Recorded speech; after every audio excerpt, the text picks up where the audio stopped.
Pembahasan kali ini yaitu mengenai akuntabilitas. Akuntabilitas ASN adalah kewajiban untuk mempertanggungjawabkan tindakan kepada atasan, lembaga, dan secara luas kepada publik. Aspek-aspek akuntabilitas terdiri dari accountability is a relationship atau akuntabilitas adalah sebuah hubungan. Hubungan yang dimaksud adalah dua pihak antara individu, kelompok, atau institusi dengan negara dan masyarakat. Selanjutnya, accountability is results oriented atau artinya akuntabilitas berorientasi pada hasil.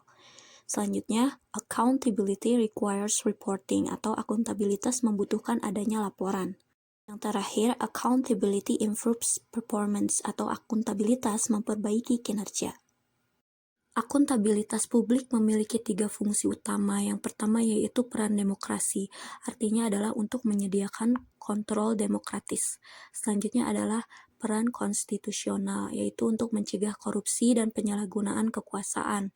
Yang selanjutnya adalah peran belajar, yaitu untuk meningkatkan efisiensi dan efektivitas. Akuntabilitas terbagi menjadi beberapa tingkatan. Yang pertama yaitu akuntabilitas personal, yang kedua akuntabilitas individu, yang ketiga akuntabilitas kelompok, yang keempat akuntabilitas organisasi, dan yang kelima adalah akuntabilitas stakeholder. Adapun kemampuan atau kompetensi yang ingin dicapai sebagai ASN dalam mempelajari akuntabilitas yaitu kemampuan dalam melaksanakan tugas dengan jujur, bertanggung jawab, cermat, disiplin, dan berintegritas tinggi. Selain itu, kemampuan menggunakan kekayaan dan barang milik negara secara bertanggung jawab, serta efektif, dan kemampuan menggunakan kewenangan jabatan dengan berintegritas tinggi. Selanjutnya, mekanisme akuntabilitas terdiri dari akuntabilitas kejujuran dan hukum, akuntabilitas proses, akuntabilitas program, dan akuntabilitas. Adapun alat akuntabilitas di Indonesia berupa pelaporan terdiri dari RPJPD, RPJMD, RKPD, Renstra, SKPD, SKP, dan selain itu juga ada kontrak kerja bagi ASN.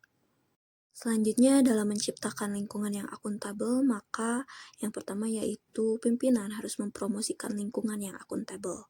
Yang kedua adalah menerapkan transparansi, yang ketiga yaitu menerapkan integritas, responsibilitas, keadilan, kepercayaan, kejelasan, keseimbangan, dan konsistensi.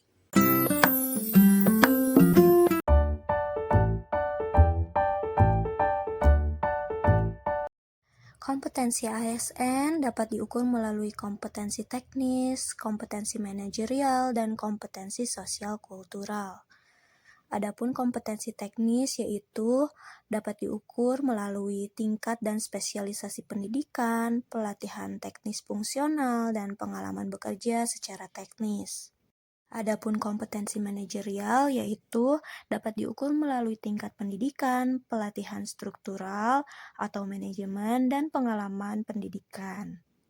Selanjutnya, kompetensi sosial kultural dapat diukur melalui pengalaman kerja berkaitan dengan masyarakat majemuk dalam hal agama, suku, dan budaya, sehingga memiliki wawasan kebangsaan. Secara konsep, kompetensi merupakan perpaduan antara aspek pengetahuan, keterampilan, dan sikap yang terindikasi dalam kemampuan dan perilaku seseorang sesuai dengan tuntutan pekerjaannya. Kompetensi dalam core value ASN yaitu berakhlak, artinya adalah meningkatkan kompetensi diri ASN dalam menghadapi berbagai macam tantangan. Kemudian, saling membantu rekan kerja untuk belajar dan melaksanakan tugas dengan baik sesuai dengan tugas, wewenang, dan jabatannya. Prinsip dalam mengembangkan kompetensi yaitu dengan upaya meningkatkan kompetensi yang dilakukan oleh individu dan organisasi melalui perencanaan, pelaksanaan, dan evaluasi sesuai dengan kebutuhan individu maupun organisasi tersebut.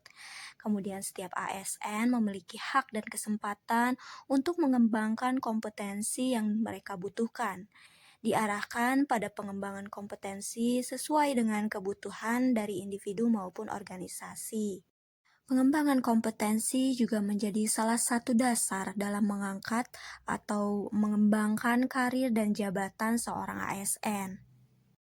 Pengembangan kompetensi ASN dapat dilakukan melalui pendidikan dan pelatihan.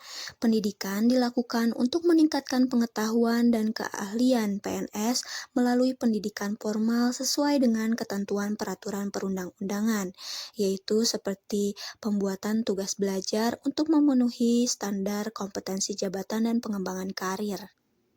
Selanjutnya, pelatihan dapat dilakukan melalui klasikal, yaitu pembelajaran tatap muka di dalam kelas, paling kurang melalui pelatihan, seminar, kursus, maupun penataran. Kemudian non-klasikal dapat dilakukan melalui e-learning, bimbingan di tempat kerja, pelatihan jarak jauh, magang, serta pertukaran antara PNS dengan pegawai swasta yang dikoordinasikan oleh LAN dan BKN paling lama 1 tahun. Terkait dengan rencana pengembangan kompetensi ASN, setiap instansi pemerintah wajib menyusun rencana pengembangan kompetensi tahunan yang dituangkan dalam Renja.